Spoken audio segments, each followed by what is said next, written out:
क्या आप समझते हैं कि पुलिस की जानब से जो है they would do that इस मुश्किल में डालना या फिर इस आजमाइश में डालना कि कोई भी आए और घुस जाए, ये उनकी अज़म तवज्जुही का बात है या फिर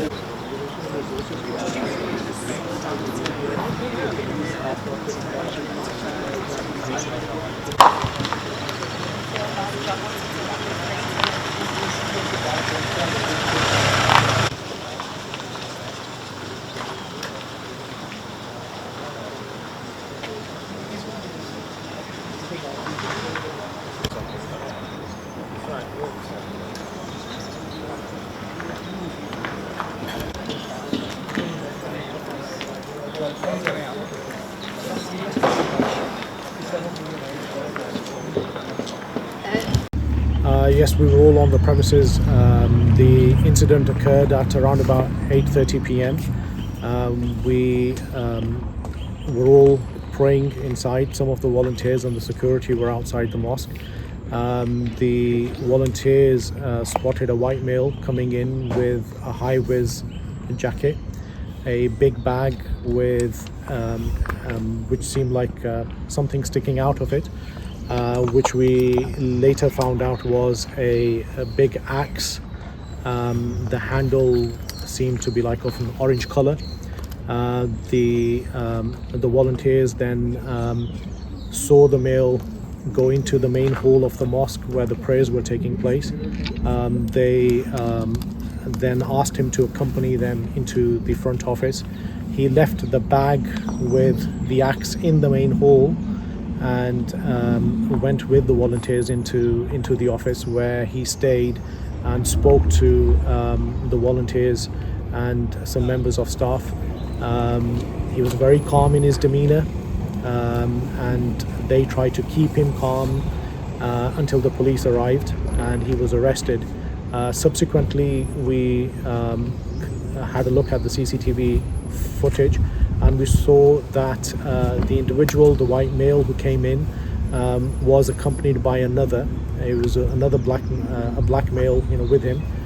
They came together, and as they were about to enter the mosque, the other male stayed sort of behind and allowed a gap to develop, between them.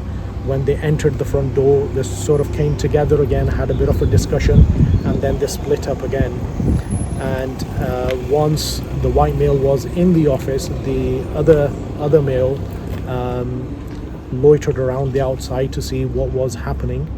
And just before the police arrived, he left the premises. They say, what they say. I have read the comments where the police have said that no threats were made. I am disappointed with the language used. I am not certain as to why those words have been used by the police.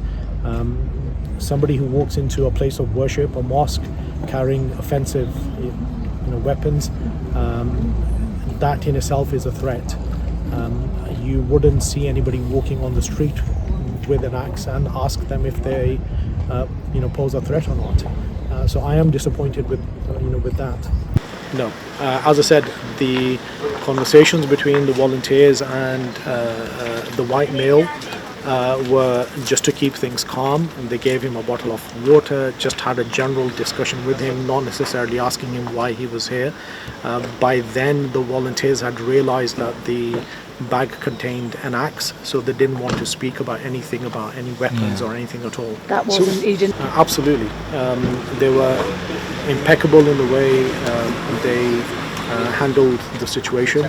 And you have to understand, these volunteers are volunteers. They're not trained in any way to deal with any of these situations.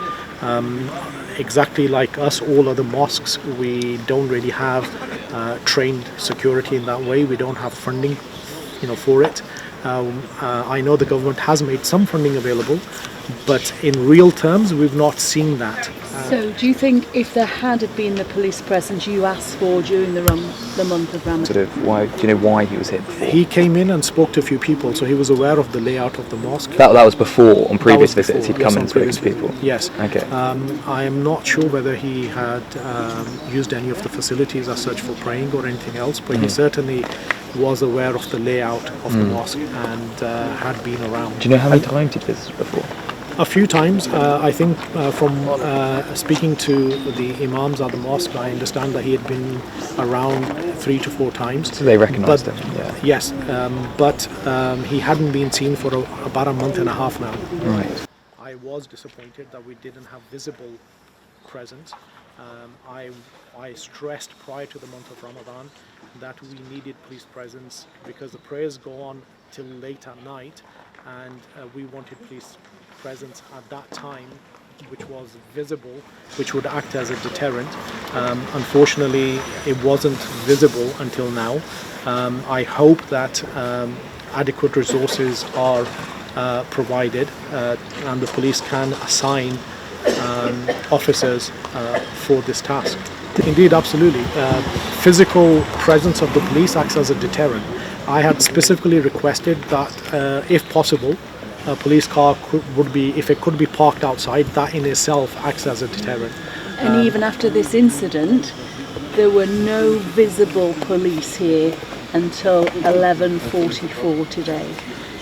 Yes, and even last night when the phone call was made by the volunteers, it took over 12 minutes for the police to come onto the premises, which is again very concerning. And you say, sorry, that the man said he had visited here before.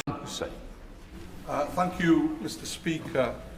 And we have all heard the horrific news that a man entered Manchester Central Mosque last night in this, the holy month of Ramadan, carrying weapons, including a hammer, a knife, and an axe.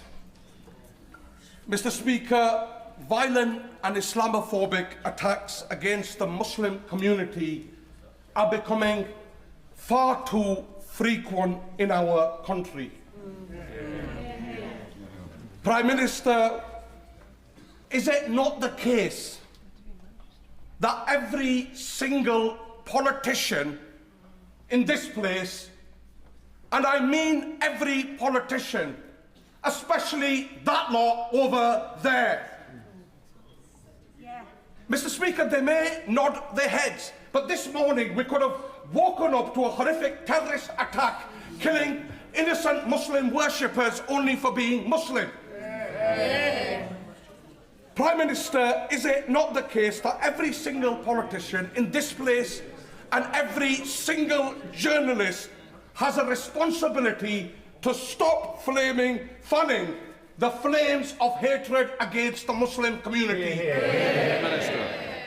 Well, can I thank him for raising this really important case and tell him that I share his deep concern and the deep concern of the community over the incident at Manchester Central Mosque, particularly during the holy month of Ramadan. And we will not and must not relent in the fight against anti-Muslim hatred. We must not. Mr. Speaker, I remember visiting Peacehaven Mosque in the wake of the awful attack there. And when I did, I committed £40 million to protect mosques and community centres. It's a shame that we have to do that, but we do have to do it. And we're establishing a new fund to monitor anti-Muslim hatred and support victims. And I want to reassure my honourable friend and the House that we will fight hatred and protect freedom of worship in this country. Miller.